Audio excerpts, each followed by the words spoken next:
इस वीडियो के लिए पहला अंकित प्रश्न इस प्रकार से है। किसी चालक का विभवांतर V equal to I R से ज्ञात किया जाता है यदि वैद्युत धारा I equal to 10 plus minus 0.2 ampere हो तथा प्रतिरोध R equal to 10 plus minus 0.3 ohm हो, तो विभवांतर में प्रतिशत त्रुटि की गणना कीजिए। इस क्वेश्चन में जो I की वैल्यू दी गई है वह त्रुटि युक्त वैल्यू है और यहाँ पर जो त्रुटि है वह प्लस माइनस 0.2 एम्पियर है। प्लस माइनस 2 का अर्थ यह है या तो त्रुटि धनात्मक है या ऋणात्मक है, अर्थात या तो वैद्युत धारा के परिमाण में अधिकता है या वैद्युत धारा के परिमाण में कमी है। इसी प्रकार प्रतिरोध के परिमाण में जो त्रुटि है वह 0.3 ओम है और 0.3 या तो आर के परिमाण में अधिकता है या कमी है। किसी प्रश्न को व्यवस्थित रूप से हल करने का प्रारंभ हम दिया है से करते हैं और दिया है में उन राशियों का विवरण दिया जाता है जो कि प्रश्न में दी गई होंगी। यहाँ प्रश्न में हमें आई और आर के त्रुटि युक्त मान दिए गए हैं, तो उनको यहाँ पर त्रुटि युक्त मानों को यहाँ पर इस प्रकार से लिख दिया गया है। आई प्लस माइनस डेल्टा आई जो कि प्रश्न में दिया गया है 10 प्लस माइनस 0.2 एम्पियर। यहाँ पर डेल्टा आई त्रुटि को व्यक्त करेगा और इसका मान प्लस माइनस 0.2 एम्पियर होगा। इसी प्रकार से प्रतिरोध आर का जो त्रुटि युक्त मान होगा वह R plus minus delta R जो कि प्रश्न में 10 प्लस माइनस 0.3 ओम के रूप में दिया गया है और इससे हमने आई, डेल्टा आई, आर और डेल्टा आर के मान स्पष्ट रूप से यहाँ दिया गया है में लिख दिए हैं। नेक्स्ट स्टेप में है ज्ञात करना है। ज्ञात करना है में हम उस राशि को इंडिकेट करेंगे जिसको कि हमने ज्ञात करना है। तो प्रश्न के अनुसार हमने ज्ञात करना है चालक के विभवांतर में प्रतिशत त्रुटि। अब नेक्स्ट है हल। हल का प्रश्न के हल का प्रारंभ हम ज्ञात है या हम जानते हैं से करते हैं। हम जानते हैं कि V equal to I R, यह विभवांतर के लिए सूत्र होता है। किसी चालक के सिरों का जो विभवांतर होता है वह चालक की में प्रवाहित होने वाली धारा तथा चालक के प्रतिरोध के गुणनफल के बराबर होता है। तो इस सूत्र से स्पष्ट है कि जो V का जो मान है या V का जो परिमाण हम ज्ञात करेंगे वह I यानी कि धारा और प्रतिरोध के गुणनफल से ज्ञात करेंगे।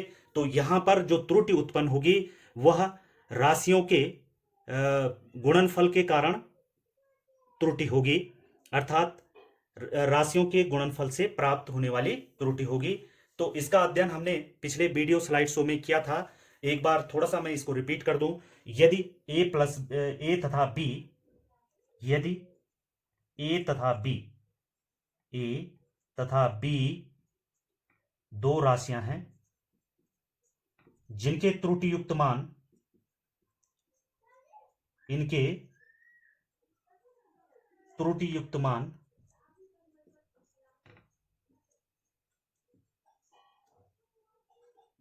क्रमशः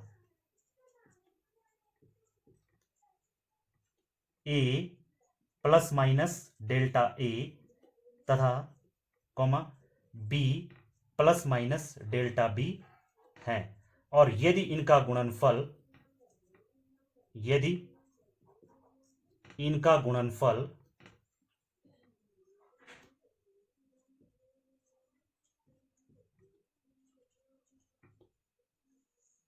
Z plus minus delta Z हो, तो अब यहां पर जेड गुणनफल हो गया ए और बी का और प्लस माइनस डेल्टा जेड गुणनफल के कारण त्रुटि होगी। तो Z plus minus delta Z equal to ये हो जाएगा त्रुटि युक्त राशियों का गुणनफल यानी कि a plus minus delta a into b plus minus delta b. इस गुणनफल से हमें जो संबंध प्राप्त होता है वह आपेक्षिक त्रुटि के रूप में प्राप्त होता है। अतः गुणनफल में आपेक्षिक त्रुटि, अतः गुणनफल के कारण आपेक्षिक त्रुटि, गुणनफल के कारण आपेक्षिक त्रुटि या सापेक्ष त्रुटि भी बोल सकते हैं इसको, आपेक्षिक त्रुटि वह इस प्रकार से प्राप्त होती है, डेल्टा जेड ओवर जेड, या इसको प्लस माइनस भी लिख सकते हैं, is equal to plus minus delta A over A plus minus delta B over B, इस प्रकार से प्राप्त होता है। और यही हम आपेक्षिक त्रुटि से प्रतिशत त्रुटि भी ज्ञात कर सकते हैं। तो इन्हीं दो फॉर्मूलों का प्रयोग करके हमने इस प्रश्न को हल करना है। तो गुणनफल में प्रतिशत त्रुटि, गुणनफल में प्रतिशत त्रुटि, प्रतिशत त्रुटि, और हम जानते हैं प्रतिशत त्रुटि बराबर होता है आपेक्षिक त्रुटि गुणा 100, यानी कि डेल्टा जेड ओवर जेड या plus minus delta Z over Z into 100। तो यह हो गई प्रतिशत त्रुटि। इन्हीं दो सूत्रों का प्रयोग करके हमने इस प्रश्न को हल करना है। तो यहां पर डेल्टा जेड के स्थान पर v है, डेल्टा v है, जेड के स्थान पर v है, डेल्टा ए के स्थान पर डेल्टा आई है, ए के स्थान पर आई है, डेल्टा बी के स्थान पर आर, डेल्टा आर है, और बी के स्थान पर आर है। तो दिया है से मान यहां इक्वेशन में रखने पर या सूत्र में रखने पर हम यहां पर 1 लिख सकते हैं। तो दिया है से दिया गया मान संबंध 1 में रखने पर, संबंध 1 में रखने पर, और हमें सीधा सीधा I तथा R इजिकल टू V है, तो इसके गुणनफल में आपेक्षिक त्रुटि प्राप्त हो जाएगी। तो ये आ जाएगा यहां पर डेल्टा V, सीधा प्लस वाला ले लेते हैं इसमें से, तो delta V over V equal to delta I over I plus delta R over R, और यहां मान रख देते हैं।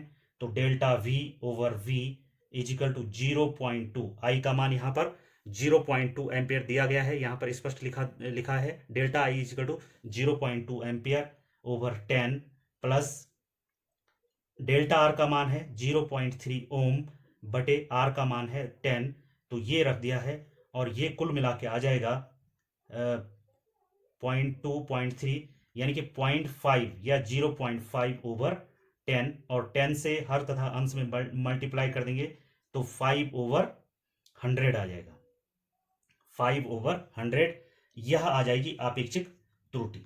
अब हमने प्रतिशत त्रुटि ज्ञात करनी है। तो विभवांतर V के मान में प्रतिशत त्रुटि, विभवांतर V में प्रतिशत त्रुटि, प्रतिशत त्रुटि ये बराबर हो जाएगा आपेक्षिक त्रुटि, यानी कि delta V over V into 100, और यहां पर हम इस दूसरे संबंध से हम इस मान को यहां पे रख देंगे, तो ये आ जाएगा 5 ओवर 100 इंटू 100 इजिकल टू 100 से 100 कैंसिल हो जाएगा, तो ये आ जाएगा 5%। तो आंसर हम इस प्रकार से लिख सकते हैं कि V equal to I R में जो प्रतिशत त्रुटि होगी विभवांतर में वह 5% होगी। तो यहां पर हम आंसर लिख सकते हैं। आंसर लिखने से पहले यहां पर इस प्रश्न में हमने दोनों जो मान ज्ञात किए हैं, एक तो हमने आपेक्षिक त्रुटि ज्ञात की है, इसमें हमने आपेक्षिक त्रुटि ज्ञात की है यहां डेल्टा V ओवर V में, और इसके बाद इस आपेक्षिक त्रुटि से हमने प्रतिशत त्रुटि ज्ञात की है। तो इसका उत्तर हम इस प्रकार से लिख सकते हैं कि V equal to I R के गुणनफल में, आई आर के गुणनफल में, गुणनफल के कारण विभवांतर में प्रतिशत त्रुटि, विभवांतर V में प्रतिशत त्रुटि 5% होगी, त्रुटि बराबर 5% होगी। तो यह था राशियों के गुणनफल के कारण जो त्रुटि उत्पन्न होती है उसको ज्ञात करना।